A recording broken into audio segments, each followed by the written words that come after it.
following message is a statement from the United States government.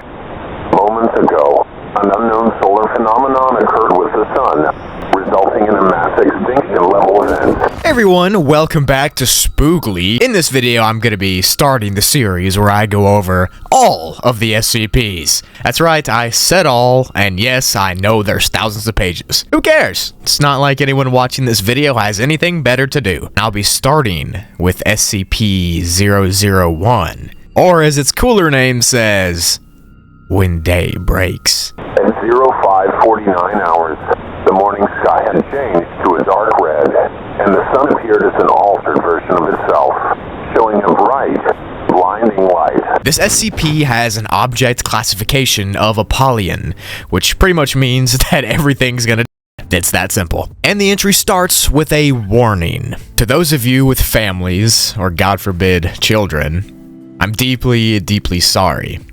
You must push on. Do not let their deaths be in vain. We do still have time. Humanity may still have a future. Come to Site 19, we need all the hands we can get. No, that's pretty terrifying. SCP-001 is the classification name that's been given to the actual sun. Yes, the sun. And it was given this name after an insanely bad catastrophe that happened on whatever this place was. System error, you know what it is. It's classified. And that catastrophe resulted in around 6.8 billion people dying. Like literally almost 7 billion people just died. Now this SCP-001 effect doesn't just happen when you expose yourself to UV rays. Instead, it happens with visual light, kind of like the light you see coming off of the moon. Any living organism that comes into contact with any form of sunlight, even reflected versions off of mirrors, will transform the organism into a liquefied, hostile mass. So when a person makes contact with this visible light that the sun produces, they will literally liquefy instantaneously.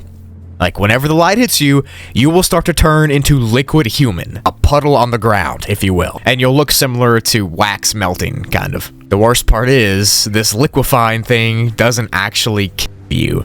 You're still alive, kind of. After a person is melted down, they are now considered an SCP-001-A. Sometimes organisms can try to remold themselves or fix themselves into the shape that they used to be, but that won't work very well because if you break a mug and you try to put it back together, you'll still see the cracks. Flora, or plants, melt as well, but they can still do things like photosynthesis and they can still make oxygen.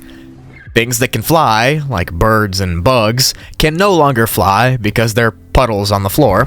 Hundreds of millions, possibly billions, have either gone missing or have been transformed into something else. Any person or organism that is gone, though, the transformation phase is to be considered lost. Fauna, or animals, are still sentient, and they kind of act like they used to before, but they're just melted.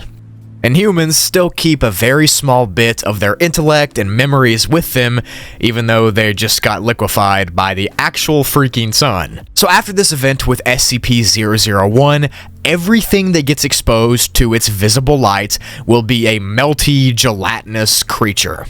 And I'm sure you're asking, what happens after this extinction event happens? Well, some instances of 001As that touch each other or leak into each other will combine together and form one creature, and this can lead to there being huge chunks of combined animals and plants and humans dragging themselves around the Earth. Just huge blobs of human legs and arms can combine with trees and animal legs, and it's gross. But these blobs are all over the Earth, and they consist of people who have touched each other when they're in the puddle form. There's a little short story at the bottom of this entry that reinforces how terrifying this actually is. It's a live feed, looking down on you from behind, about a foot away. A skeletal, inky left hand enters the frame, approaching you at a snail's pace. It's missing its ring finger. Without a second thought, you turn and fire into a frenzy, hoping to scare off the specter. Your bullets meet an empty wall because there's nothing there. A second passes before you hear it, before you hear them. Sloshing, wet thuds coming down the corridor, accompanied by a chorus of screams. It slams into the door. Could there be a place to hide? It strikes a second time. What appears to be a face, part human, part something, dribbles in under the frame.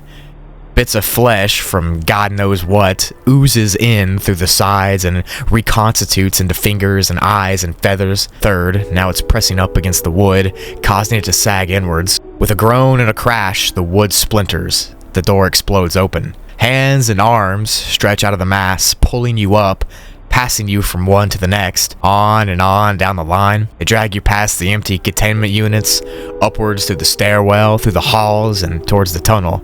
You're afforded a few precious moments in the darkness, and at the end of the tunnel, there is light. And yeah, the light is literally these blobs taking this person to the light to melt that person down. Cool. The good news is, you can actually still avoid the sunlight if you're lucky.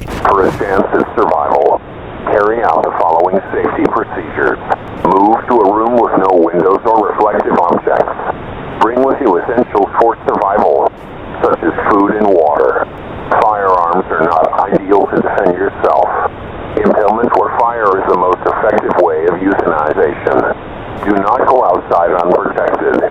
Cover yourself in multiple layers of thick clothing if you must move from your current location. You can cover up every inch of your body with multiple layers of clothes, and you can wear goggles to protect your eyes.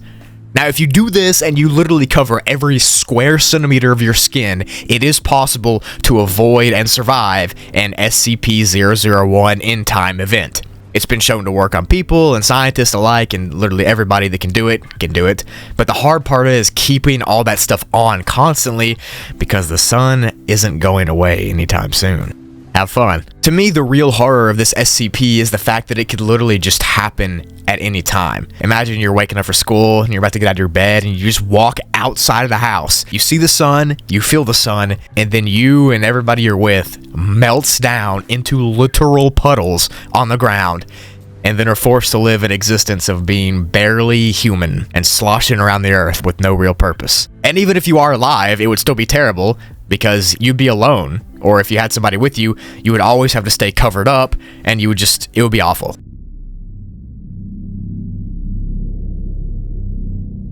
Anyways, hope y'all enjoy this style of video. I'm going to be doing SCPs on this channel all the time, and I want to do them in order to catalog as many as I can, but I'll still look at comments for suggestions if y'all have any. Thank you so much for your support. I love each and every one of you, and I'll see you later.